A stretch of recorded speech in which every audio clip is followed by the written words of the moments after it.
বিষয় সবচেয়ে ভারী বোঝা। একজন বৃদ্ধ শিক্ষক প্রতিদিন একটি গ্লাস হাতে নিয়ে ক্লাসে ঢোকেন। একদিন তিনি সকলকে জিজ্ঞাসা করলেন, বলতো এই গ্লাসের ওজন কত? কেউ বললেন 200 গ্রাম, কেউ বা বললেন 300 গ্রাম। শিক্ষক হেসে বললেন, ওজনটা আসল বিষয় নয়। আমি যদি এটাকে 1 মিনিট ধরি কিছুই মনে হবে না, 1 ঘন্টা ধরে রাখলে হাত ব্যথা করবে, আর সারাদিন ধরে রাখলে হাত আর কাজ করবে না।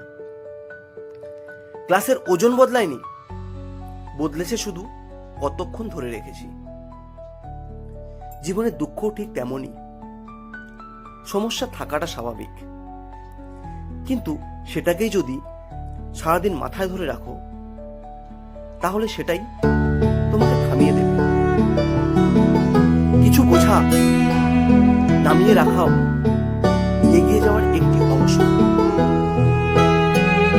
এমন আরো ভিডিও পেতে আমাদের সঙ্গে থাকুন।